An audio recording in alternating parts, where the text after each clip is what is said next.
Now, the most trusted name in radio, Rhett Palmer, the mayor of the airwaves.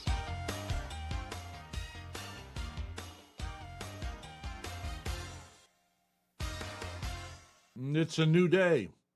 It's a new day if you want it to be. Hi, I'm Rhett Palmer. Search engine operation. Now, if you're an old fart like me, you've heard of it. Maybe you kind of know what it is and don't know. But in today's world, it's what makes things happen on the internet. And this man in front of me, Cooper Marotta, has been a search engine optimization guy for 23 years. Yep. I've been doing my show for 29. I heard. I didn't even know they had search engine 7 years into this. I wish I could have met you earlier because guys like you are in great demand. Yeah, it seems like it. Some people want it. Some people think they can just pass it by. But it's Yeah, and you're a Christian to boot. You love the Lord. definitely up for about 30 years now. So Really? yeah. Good for you. Good for you. Yep. And I guess he's going to fix your mic here so okay. you're a little closer or whatever. Okay, so one thing somebody told me recently is that I'm thinking about doing a new podcast as well as the one we do. Is that reading the scriptures? Now, what inspired me was this, and I have a producer from, who's well known in the Christian circles and has written for Amy Grant and some other stuff, but he's maybe going to put the bed of music underneath it. And the reason I'm doing this is because I've been told we know that young people have a problem with pornography because they can go look and no one knows. Yeah. But also, when I was younger, I'd be embarrassed to tell anybody I was seeking out what Jesus said, but they also studies show that they're looking for the truth. I mean, like this Catholic priest just started at one of these things a couple of years ago, already has millions of followers. I want to be a guy that has, it's like a non-Catholic one that's more, because there's a little bit of a difference there. But anyway, who are you, where are you? You're from Long Island. Grew up in New York, Long Island. I lived there 29 years. I said to you before, when Long Island I thought was still a nice place. There was still some open space. There was lots of nice people there. There were farms, And No farms anymore? not many unless you go way out east. It's hard to resist. I mean, somebody comes to you and you got a farm and says, look, we'll give you, $100 million. What? Okay. Not realizing it's going to be worth $1 billion in 10 years when your inheritors get it, but whatever. Especially after September 11th, so many people tried to move on to Long Island, get out of the city and get out of, places that they just wanted, I guess, to feel safer. And then you have the COVID thing. That drove a lot of people out of New York. My grandfather used to have a place on East 50th Street. Just the other day, I met a young lady at Big Shots. It's a place where you practice golf and stuff. And she waited on me, and this lady moved here a week ago from New York City. I said, oh, what brought you here? She says, it's not safe on the streets anymore. We have, with all these illegal migrants, now they even have the, what do you call the guys for the with the guns and everything for the United States? They come in for emergency. National Guard. National Guard are now in the subways. She said, I can't go on the subway anymore. And I had some people who were kind of being smart alecky with me, thinking that I'm listening to this garbage, and now it's come to pass that it is the truth. I was just reading yesterday, apparently they're showing on billboards violence that illegal aliens have committed against people right in police officers right in New York. So Crazy. Yeah. I hear they're spending billions of dollars to try and house these people and feed them. And, Oh yeah, well the Roosevelt Hotel, they're spending $71 million a month for the 1,200 rooms there. It's shut off from the public. It's strictly for the illegal immigrants. And I mean, even the president recently flubbed and mistakenly said just in the past 24 hours. I don't know if you know that he said illegal immigrants. They've been trying to ignore that. But I don't want to get into politics here. But it's hard not to in this day and age. yeah, it's all over. So who are you that you're a relatively young guy? How did you get into search engine optimization and make a career of it? So I got out of college. I went to college in Boston, and I got it in my head I wanted to be in business. I wound up getting an online store and quickly realized that nobody was ever going to buy anything from my online store. Why? If I didn't, well, nobody was seeing it or finding What were you selling? I had various stuff. I mean, there was all kinds of things. There was like camping equipment and radio-controlled cars, So you're this kid who's essentially, you're a kid starting this and nobody's buying anything from Yeah, it. I was about 23 at that point, I think. Yeah. So, yeah, nobody was buying anything. And then, I had a friend that basically, told me about Google, and I had heard of it before, but Google was the thing even back then. Yeah. It was like 2 or 3 years old. So I just started looking into Google, and I started learning search engine optimization on my own. And so, for somebody like me, and somebody even who maybe knows even less, and that's kind of hard to find, but what is search engine optimization? So Google is a search engine. People type in for what they're looking for. Yes. Or speak on their phones these days, and it's a form of marketing. I won't say it's advertising because people are actually looking for what they want, whereas other forms of advertising, you may see an ad in the newspaper or you see an ad on the television or streaming, whatever it is, but it's not something you're necessarily looking for. So people look for, if they're looking for a plumber, say a pipe burst in their house, they need a 24/7 emergency plumber. You want your name to come up on top of the list. They're going to go into Google most likely because they have like a 91% search share, market share. They have a what? 91% plus 91 market share. Last I checked, that may be slightly different now. So they dominate. I've been doing this for 29 years, done over 40,000 interviews. So probably about 25 years ago, I'm interviewing a guy at lunchtime, an author. Mm-hmm. His friend is with him. His friend says, I'm friends. My brother is one of the guys that started Google. Okay. I let him slip through my fingers. Mm-hmm. Who was that guy? I didn't know it was going to be this big. Google. When I was a kid, I went to the carnival, and a Google-eyed man made his eyes pop out, That was Google-eyed. And who would have ever thought that we become so big? Mm-hmm. Now, what I want to know is, search engine optimization. So somehow you use keywords, numbers, whatever it is. So if I go and I'm Rhett Palmer, I'm looking for a plumber in Indian River County, Florida, you can... in other words, if you don't have a search engine optimization guy like yourself or gal, you're dead in the water. A lot of people are, unless you're maybe a business that's been established for years and years and years. Some of those people do okay just because they've been around. So Google has parameters, like one of the parameters is trust, expertise, time you've been around. So different things like that play into it. But, it's all a bunch of, whatever you want to call it, technical mumbo jumbo. Is it applicable for podcasts too? If there are keywords for it, which is something I normally research for people, then that's great. But tell me something. Tell me a story of six. I love stories. So somebody that came to you, and they weren't doing well. Maybe it's even your story, but maybe another story too. But and they, they're selling a widget and nobody's buying them, and then they came to you, hire you as a search engine optimization guy, and switched everything around. I could tell you 2 quick ones. Okay. I had a friend, Randy, in Pennsylvania. He does health insurance, sells health insurance. And, he was in the Lehigh Valley area. So I marketed him for probably 2 or 3 years. And he told me at one point he was making, I think, $10,000 more a month than he was previously. So that's... From search engine optimization. Obviously a success story. A funny story I could tell you is another good friend, Rob, in Pennsylvania, he did wedding videos. And there was this one place that didn't like him so much, which is interesting because he's such a personable guy. Everybody just loves him when they meet him. But he would go as the videographer to these places, and most of them would want to promote him. But this one venue did not want to promote him. So I said to him one day, well, if we can't get you in through the front door, maybe we can get you in the back door. So I optimized them for that venue in Stroudsburg, Pennsylvania. And people would start searching, and they would find him, and he would come up. So at people that went to the venue, they'd ask for him. Isn't that great? It kind of annoyed the lady that worked there because she didn't really like him.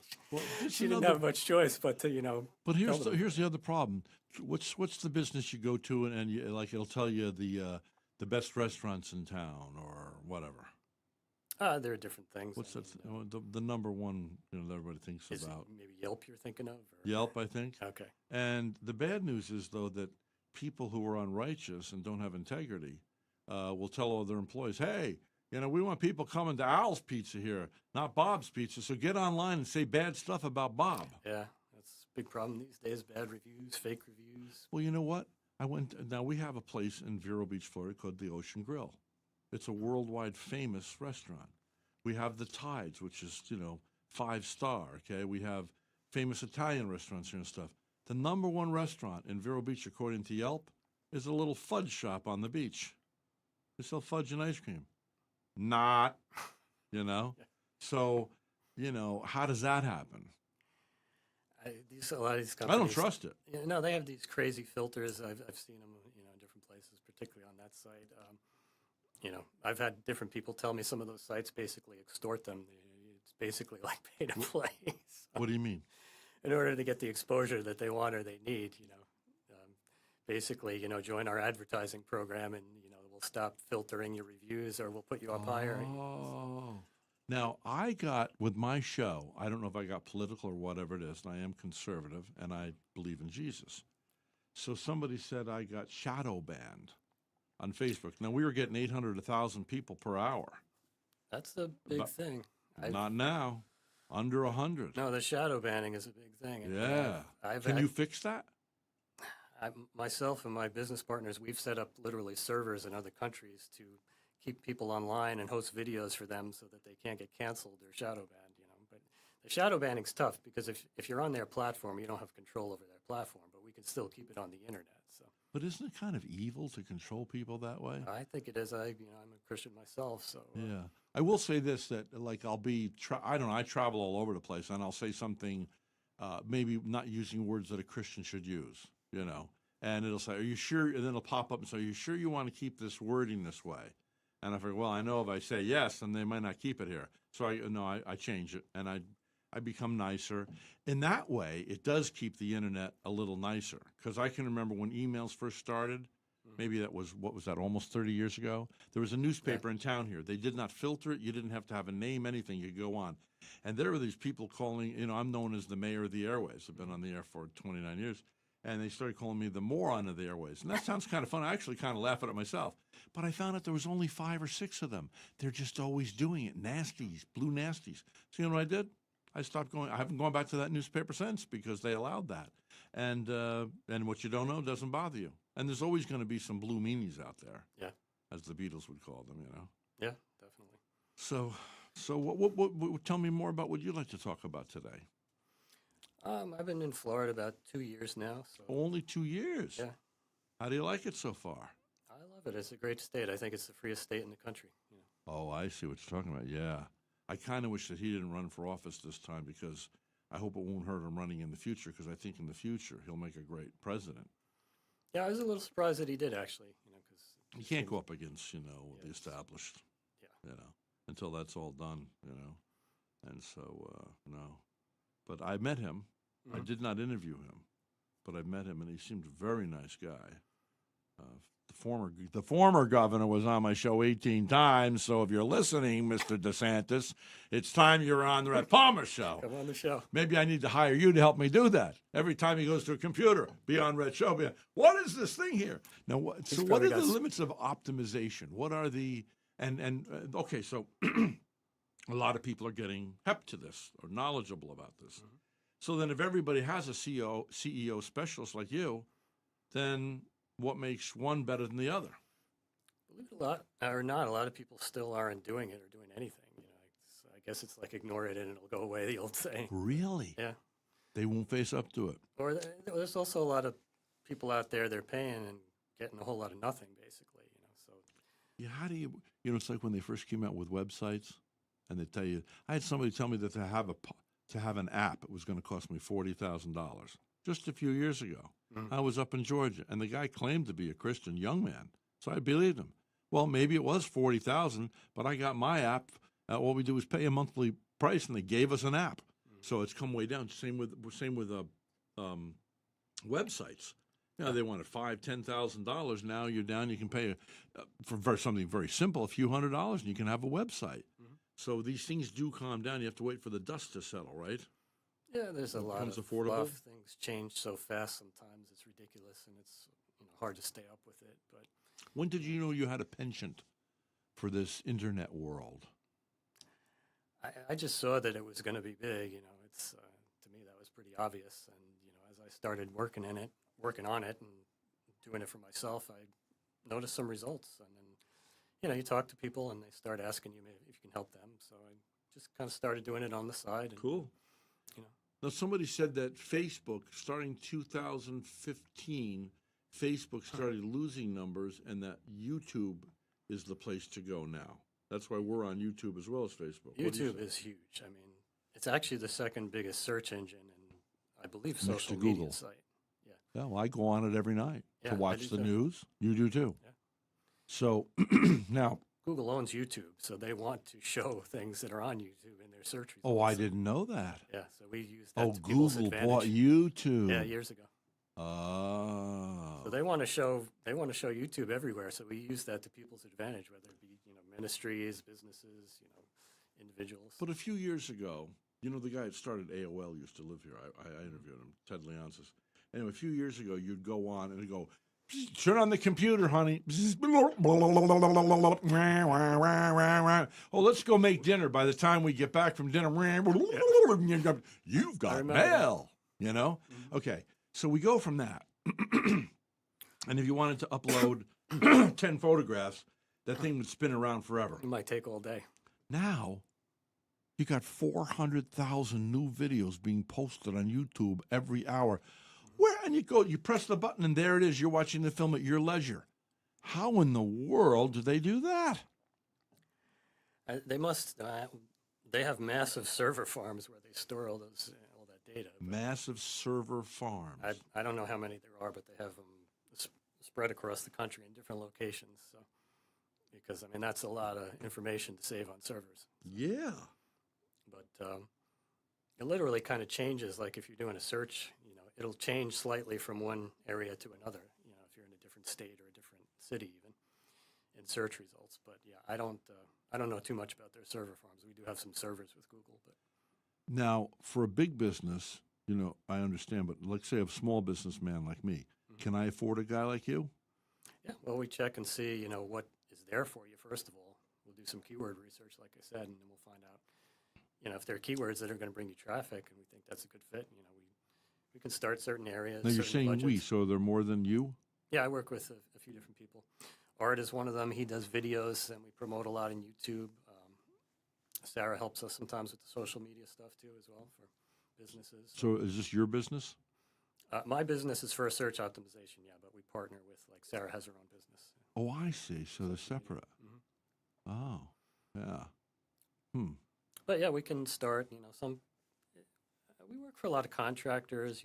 Different sometimes manufacturers. Some companies ranging from small to medium size for the most part. The good thing is, though, for instance, I'm meeting with a lady tonight down in Jensen Beach, and it's about my new website with my art. I started doing artwork maybe 7 years ago, and some big shot from Washington came, and she was in here, this lady, African-American lady, who was in politics, and she was looking at my paintings, which I thought were okay, little amateurish things, and she said, this is folk art. I could sell this for a lot of money in Nashville. And I remember right where I was standing, the moment she said it, it was like, wow, I'm an artist. Just somebody else saying it. And then they had me do a show locally. Some ladies from the beach had a downtown have a gallery.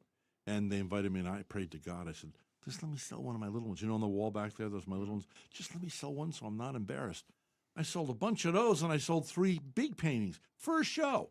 Now, the good thing about that is that if I'm boasting, well, I'm sorry, but it makes me feel good because I didn't think I was going to sell anything. Now, I may not sell anything the rest of my life, but you can't take that away from me now that happened. Okay. So now I've got this lady who sells her stuff around the world, even with Walmart and stuff, and she's building me a set for my art. So what I want to know is how do I get people, because we're at an age where if I said to you, I want to start a website or whatever it is, or a blog, or whatever it is, and it's going to be about ice creams of the world. My advice to myself is don't make it about ice creams of the world. Make it about chocolate ice creams of the world. We're in super niche territory now, right? Niches are good. They can definitely be helpful. But for artwork, I would want to have a website where you could sell the artwork or the prints, even online. What we're going to do is have a company that they do that. They'll put it on paper cups. They'll put it on T-shirts. They'll put it on whatever you want it on. Or you can buy the painting, put it on your bed or in your living room.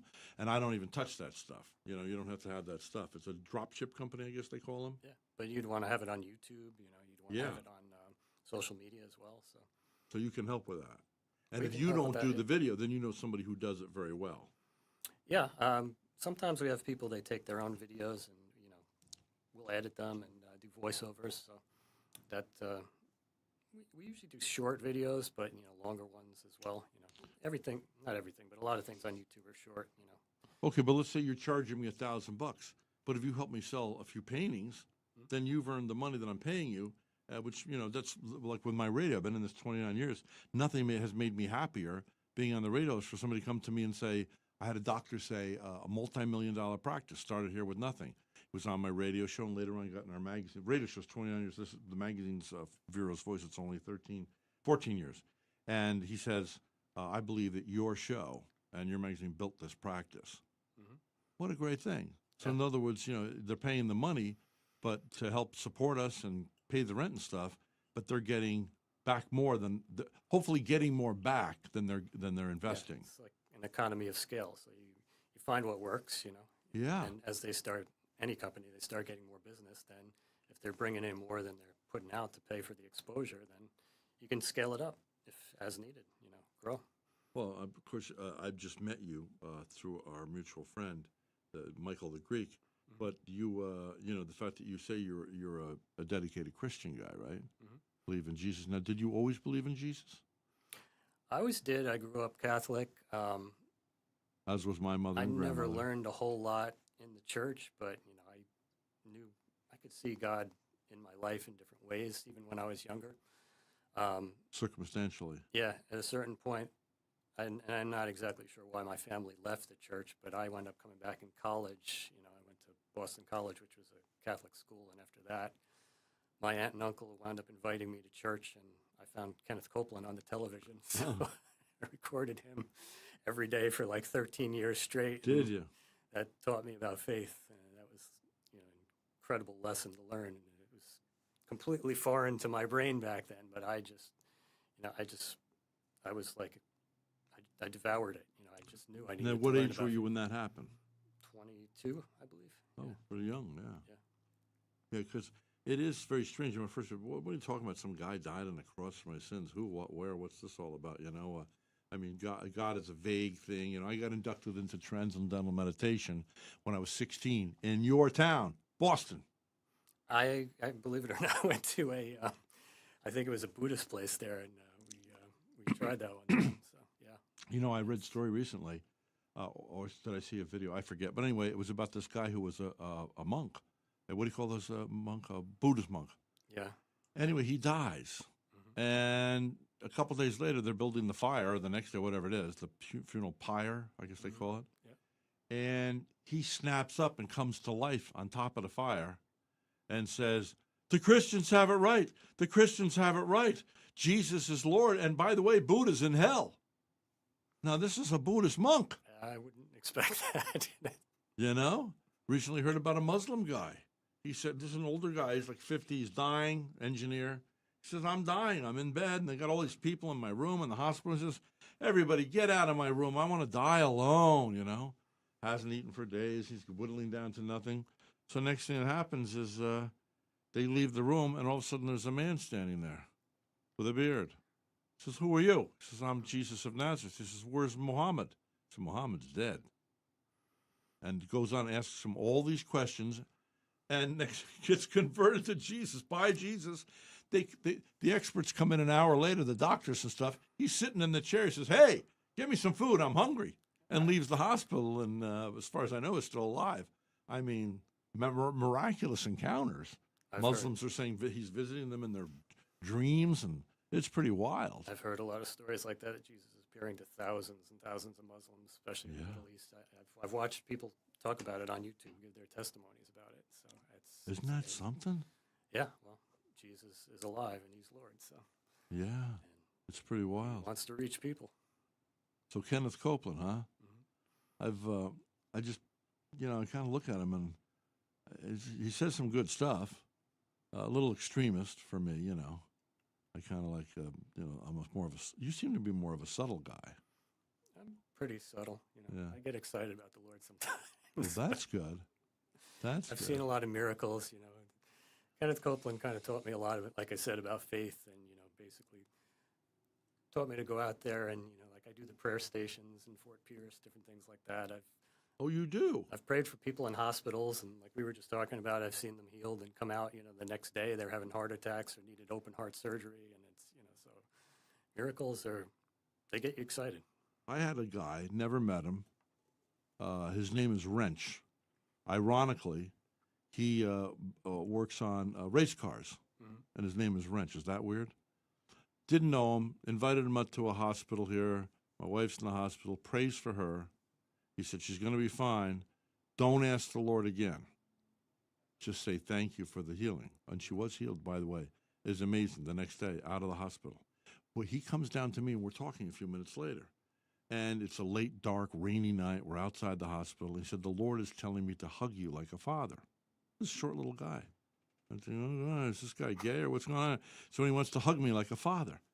Well, he didn't know, but God knows my father was killed in a car accident the day before my 5th birthday. I never was hugged, never by anybody as a kid. And so he hugs me, and it feels good. I'm not thinking this at the time. But, of course, I chewed on it for a long time afterwards, went, oh, my word. It's like he had a word of knowledge. Because else, you know what I'm saying? I want to hug. God's telling me to hug you like a father. Is that amazing? God knows what we need when we don't even know what we need ourselves. So I've seen it many times. Just heard a story. This lady a young lady is going to get an abortion. She says, I just want you to give me they do the visual thing so I can go to an abortion clinic and have it. And they go to a place where, they try to convince girls to have their babies. Anyway, but the lady who's working with her doing the ultrasound, that was it, ultrasound, says the Lord says to her, ask her if she wants to hold the hand of her baby. And she says, I'm not going to ask her that. Ask her if she wants to hold the hand of the baby. So finally she says, well, the Lord's telling me that. I know it sounds strange, but he's asking me, do you want to hold the hand of your baby? And the girl goes, well, yeah, what's that all about? And so in the ultrasound, she said, well, put your hand right here on your belly. And they see in the ultrasound the baby reaches its hand to the inside to touch the mother's hand. Yep. She's saved. The baby is saved and is alive today. I mean, I met this person. You know what I'm saying? Yeah. Telling the story. This is crazy. Crazy good. Yeah, I used to help the Pregnancy Resource Center in actually the Poconos in Pennsylvania, and I've heard stories like that. But yeah, God knows exactly what's going to reach people. So. Now, in this day and age, boys can get online and they can look at pornography. When I was a boy, we might sneak out a magazine, Playboy or something. But now you go, nobody's going to know, so there's no embarrassment. But the positive side of that is they're also, according to you guys, SEO guys, they're searching for the truth. They're looking up the Bible, and they're hungry for truth. Have you any knowledge of this?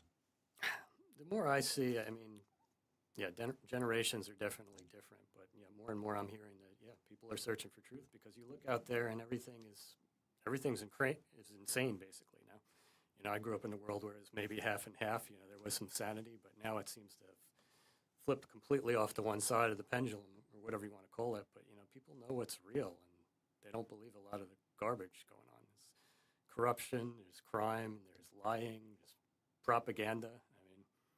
It's all right here in America. Right in front of your face. So. Yeah. So when you came here today with Michael, was there something you were expecting to talk about or wanted to talk about?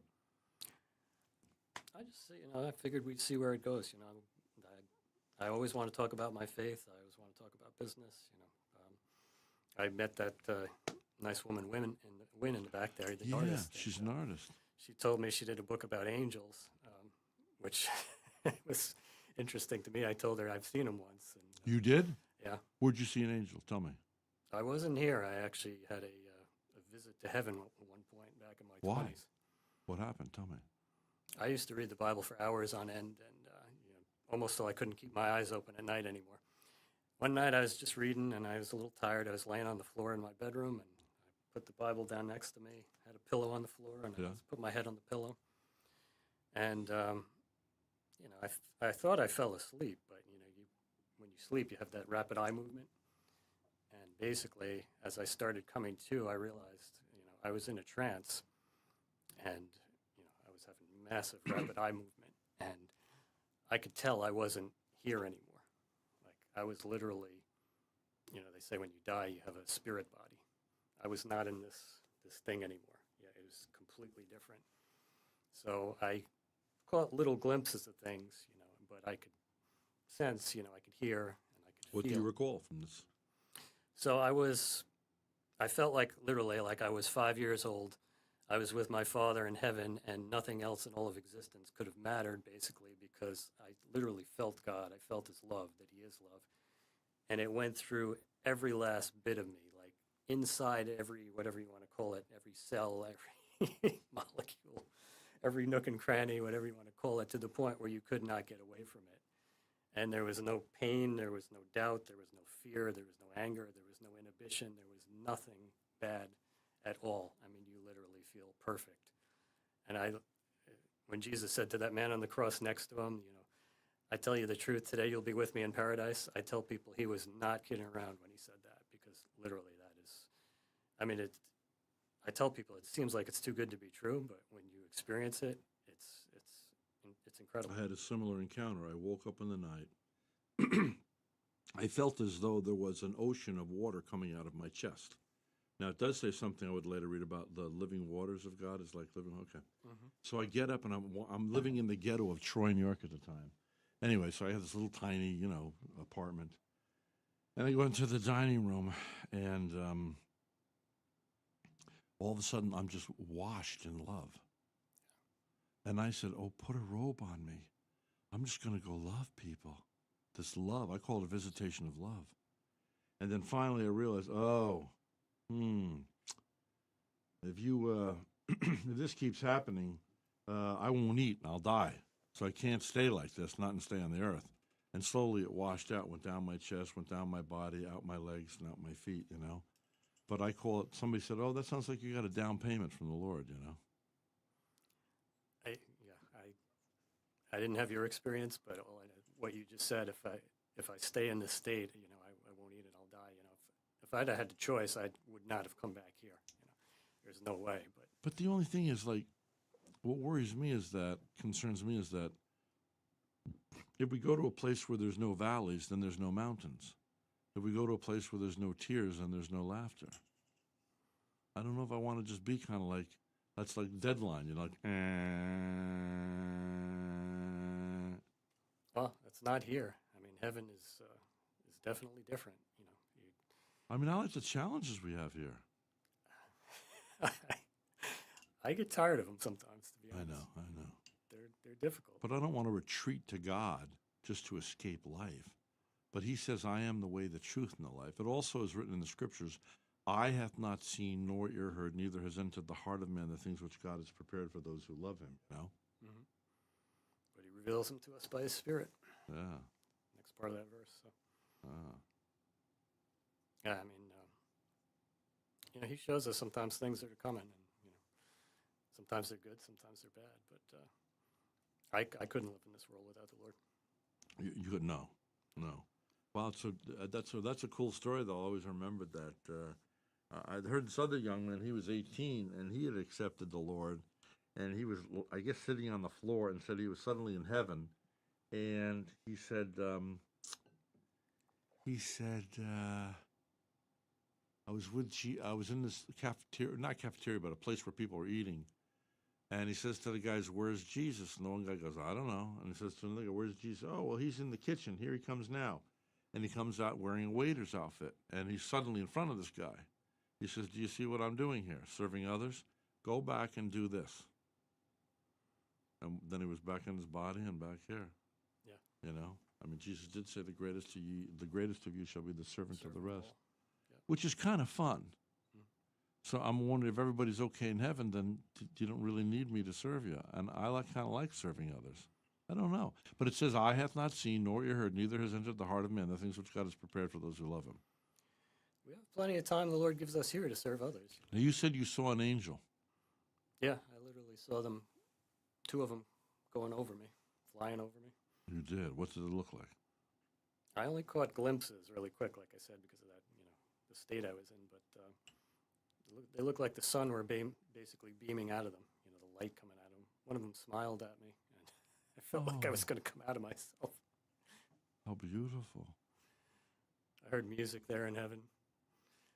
It's funny because I used to go to a church on Long Island, and this couple came, and they were ministering, and they were music ministry, and the music they played really reminded me of the music I heard there. So I first come to know the Lord, and I woke up one morning, I was depressed. I got no reason to get up. I don't want to get up. I'm just going to go back to sleep. And so help me God, I felt a poke in my side. I jumped right up. I said, okay, I'm getting ready. I'll go out. Now, I know that I felt that. Pretty amazing, huh? yeah, I've had similar experiences to that. Yeah. Well, tell me about yours. I've just felt little pokes, but the Holy Spirit. One time I was falling asleep driving a car and pulled my arm. I think I've had 3 times a physical encounter. I've never had that driving the car, thankfully, but because Michael was just telling us a story about that out in the waiting room there. What's that? What story? One time he apparently must have slightly went out while he was driving, dozed off, and hit a deer, and but the Lord did something with the steering wheel in the car and got him safely off the road until an officer came and helped. So the officer had to go back and check and see that. Did they kill a deer? Apparently, yeah. He thought maybe he had hit another car because there was something not right. He was not healthy at the moment. But yeah, I've never been sick, but I've definitely helped. But the Lord's leading people that have been sick. Even wound up saving people's lives at the prompting of the Lord. So just from His leading. They have the song "The Grapes of Wrath." Mm-hmm. What do you think "Grapes of Wrath" is? What does that mean? It actually applies to a Bible verse. I think I believe it's Jeremiah. Jeremiah, what does it say? I think it refers to the sour grapes and the children's teeth are set on edge, but I don't remember it exactly. I'd have to look it up. But Well, it also has to do with wine, grapes, and Jesus. In the days of old, a Jewish young man would go to maybe she's a girl. So he goes to her house and he pours her a glass of wine. This is an invitation for betrothal. Mm-hmm. If she drinks from the cup, she's agreeing to the covenant. And then he'll go and prepare a place and then return. It could be in 6 hours, it could be 6 days, it could be 6 months or 6 years. I've heard that before. Yeah. And so the same thing when Jesus came and he offers us the wine, his blood, and we accept. Then he goes to prepare a place for us. He said, in my Father's house are many mansions. If it were not so, I would have told you. And it's also written that God is not a man that he should lie, Mm-hmm. So listen, if people want to get in touch with you about search engine optimization, they want to hire a Christian guy, what is your phone number? We have a website, we got a phone number. Let me give you the phone number. I forget it sometimes off the top of my head. It's my new Florida number. 772-291-6024. 6024. 772, right? Yep, 291. 291-6024. Or they can go to firstsearchoptimization.com. First is 1ST. Great. So again, 772-291-6024. And again, the website again is, say it again? First Search Optimization. First Search Optimization. First is 1ST, not the word spelled out. Oh, okay, 1ST. Okay. And you've been doing that for 23 years. Mm-hmm. Yeah, well, I continue good luck. Thank you. Anything else you want to say before we say goodbye for today? No, I appreciate having the chance to talk with you and to meet you. You too. Talk about the Lord and business. And, and let's meet up sometime in Jensen Beach. Yeah, talk more, great. right? Let me know when you're coming down. Yeah. Do you like bookstores? I do. I don't see too many of them anymore. But. Well, there's the one in Jensen. There's the Barnes & Noble in Jensen. Okay. You know where that is on US 1? Is that in the mall there? Across from the mall. Okay. Yeah. I think I've seen it actually now that you mention it. Yeah. I haven't been in there though. I like hanging in bookstores and libraries. Okay. So, okay. Well, we're going to take a break. We'll be back. This is Rhett Palmer. It's a new day if you want it to be. Who loves you?